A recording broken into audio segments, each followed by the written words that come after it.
বাম আমলের হুগলি, পরিবর্তনের আমলের হুগলি, শাসক বদল, কিন্তু অভিযোগ সেই একই, শাসকের সুরটাও একই রকম।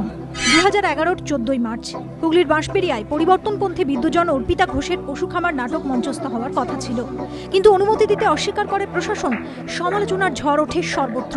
বাম সরকারের বিরুদ্ধে রাজনৈতিক অসৌজন্য এবং পক্ষপাতমূলক আচরণের অভিযোগে পথে নামেন বিদ্যুজনেরা।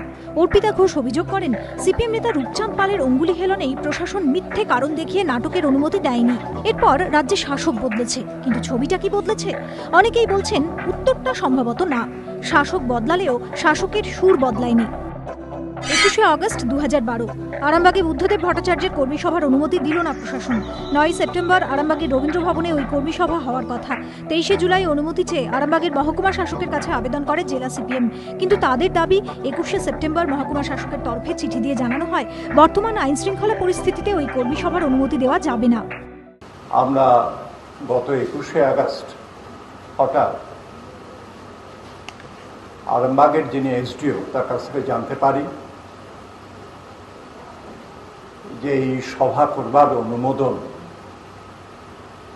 ওদের পক্ষে দেওয়া সম্ভব হচ্ছে না। আরামবাগের যিনি থানার প্রধান, ইন্সপেক্টর ইনচার্জ, এবং আরামবাগের মহকুমার যিনি পুলিশের মুখ্য আধিকারিক এসডিপিও, তিনি এটা ফরওয়ার্ড করেছেন। বৃহস্পতিবার হুগলির সিপিএম জেলা সম্পাদক সুদর্শন রায়চৌধুরীর নেতৃত্বে একটি প্রতিনিধি দল স্বরাষ্ট্র সচিবের সঙ্গে দেখা করে নিজেদের ক্ষোভের কথা জানায়। পাশাপাশি জানিয়ে দেয় ওই দিন নির্ধারিত কর্মী সভা হবেই। আইন শৃঙ্খলা রক্ষার দায়িত্ব প্রশাসনের। সিপিএম নেতৃত্বের অভিযোগ, আইন শৃঙ্খলার অজুহাত দেখিয়ে তাদের সভা করতে দেওয়া হচ্ছে না। আইসির বক্তব্য হচ্ছে ল অ্যান্ড অর্ডার সিচুয়েশনের জন্য এই সভা করতে দেওয়া যাবে না। এসডিওর বয়ানে বলা আছে যে আপনাদের যে প্রেয়ার ফর গ্র্যান্টিং পারমিশন, এটা দেওয়া সম্ভব হচ্ছে না। বুদ্ধদেব ভট্টাচার্যের কর্মী সভায় প্রশাসনের নাকে গণতন্ত্রের কণ্ঠরোধ আখ্যা দিয়েছেন সূর্যকান্ত মিশ্র। আমাদের প্রাক্তন মুখ্যমন্ত্রী, পশ্চিমবাংলার বাম আন্দোলনের নেতা কমরেড বুদ্ধদেব ভট্টাচার্য, যিনি হুগলিতে একটা সভা করতে দেবেন, হলে একটা সভা হবে, এরা বলছে পারমিশন দেওয়া যাবে না, পারমিশন দেওয়া যাবে না। বাবু, একটা হলে সভা হবে, সেই জন্য তাকে অনুমতি দেওয়া যাবে না। এটা 72 সাল 75 সালের কথা আমার মনে পড়ছে। ওইটা ভয় পাচ্ছেন ওরা, তাই বলছেন তোমরা কথা বলতে পারবে না, 10 বছর মুখ বন্ধ করে থাকুন।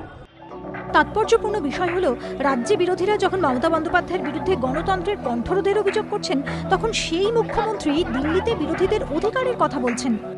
Prime Minister's resignation, what do you see that demand there? Because the opposition, NDA and BJP in particular saying very clearly. This opposition party can raise, it is their prerogative of choice. If I tell you please resign right now, will you do it? It depends on you.